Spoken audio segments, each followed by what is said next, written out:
Hey all, இன்றைக்கி beef gravy ரெசிபியோட ஒரு குட்டி ஸ்டோரி பார்க்கலாமா? ஃபஸ்ட்டு ஒரு கடாயில் ஆயில் சேர்த்துட்டு பட்டை, கிராம்பு, ஏலக்காய் இதெல்லாம் போட்டுக்கணும். அண்ட் அதுக்கப்புறமா 2 வெங்காயம் வந்து நான் கட் பண்ணி வச்சுருந்தேன். அண்ட் அதையுமே இதில் ஆட் பண்ணிக்கிட்டேன். அண்ட் வெங்காயம் நல்லா வதங்கின பிறகு நான் 2 பழுத்த தக்காளியை வந்து அரைச்சி இதில் மிக்ஸ் பண்ணியிருக்கேன். வீடியோ ஆன் பண்ணிவிட்டேன்னு நினச்சி ஊற்றிட்டேன். அண்ட் அதுக்கப்புறம் தான் நான் கவனித்தேன் வீடியோ வந்து ஆன் ஆகவே இல்லை அப்படின்னு சொல்லிட்டு. அண்ட் அதுக்கப்புறமா 2 டேபிள் ஸ்பூன் வந்து நான் இஞ்சி பூண்டு பேஸ்ட் வந்து ஆட் பண்ணி, இந்த மாதிரி நம்ம தக்காளி அரைச்சி ஊற்றினோம் அப்படின்னா டேஸ்ட்டு வந்து இன்னும் சூப்பராகவே இருக்கும். அண்ட் அதுக்கப்புறமா மிளகாய் தூள் வந்து நான் 1 டேபிள் ஸ்பூன் போட்டுக்கிட்டேன். இப்போ நான் இதில் வந்து பீஃப் வந்து ஆட் பண்ணிக்கிறேன். பீஃப் வந்து நான் ஆல்ரெடி மஞ்சத்தூள் உப்பும் போட்டு வேக வச்சு எடுத்துக்கிட்டேன். அண்ட் நான் குக்கரில் தான் வந்து வேக வச்சுருந்தேன். அண்ட் நான் 6 விசில் வந்து விட்டுருந்தேன். கறி வந்து நல்லா சூப்பராகவே வந்துருந்துச்சு.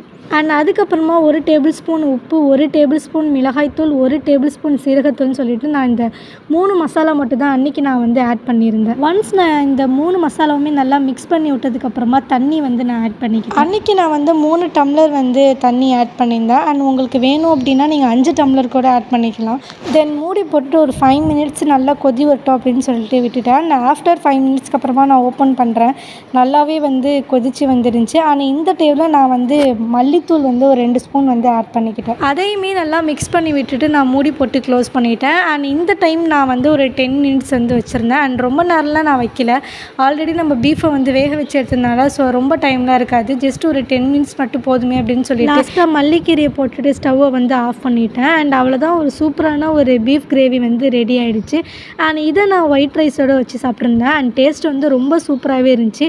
அண்ட் நீங்களே பாருங்கள் பீஃப் வந்து எவ்வளோ ஜூஸியாக வெந்திருக்கு அப்படின்னு சொல்லிட்டு.